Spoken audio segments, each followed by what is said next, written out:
E aí, alemão? Tira as faltas aí, alemão.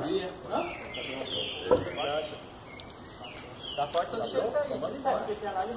Pode soltar ele. Bruno, pode ir.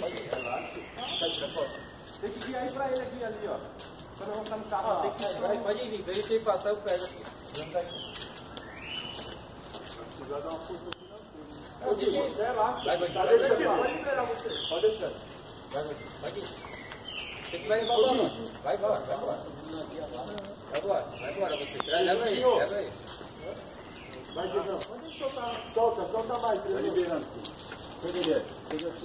Ajuda aí vocês aí na antena aí. Deixa ele vir aqui. Pode deixar tirado que eu vou tentar chamar. E você vai sair da antena. Libera. Vai, Joaquim. Acabou a do Diego aqui. Pera aí. Pega o estilete aí, pega o estilete na mão aí, então, vem. Acerta que quer. Estilete dessa. Quer que eu trago? Não, aqui, louco. Aqui, ó. Pode trazer ele aqui. Não, eu vou levar aí, não tem como. Não, pode soltar.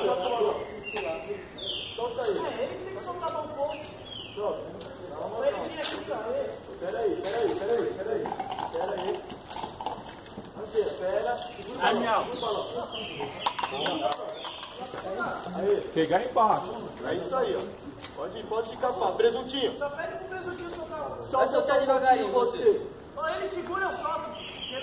Você libera. Segura ele agora. Pode segurar. Pode segurar ele. Vamos segurar mais. A frente tá pra lá? Presuntinho, puxa só você um pouquinho ele. Traz ele você. Vai, Gordinho. Só vem trazendo você. Pode segurar, pra sair na razão mesmo. Deixa ele sair bravo. Cabeça, pô, sobe na cabeça. É aqui, a frente é aqui. Você vai tomar um tapa, entendeu? Tá forte, Gordinho? Mas não. Vai soltando devagarinho pra ele pegar. Tem que segurar mais? Pode segurar mais. Não, ele tá segurando. Diego, pode fechar a guia. Pode fechar a guia. Vem mais pra baixo. É isso aí, presuntinho. Fica assim você, hein? É o presuntinho ó, lá. Vai na mãe, vai na mãe. Pode ir. Aí, ó. Na cabeça agora. Aê, caralho!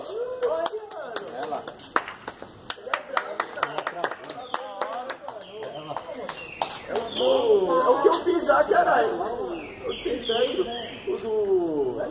do presuntinho, porra. Esse monte é forte pra caralho, mano. Ô, o palhaço tá banguelo, mano. Mas esse aqui parece que tá bem maior que aquele outro lá. É que vai dar. Papel, caralho.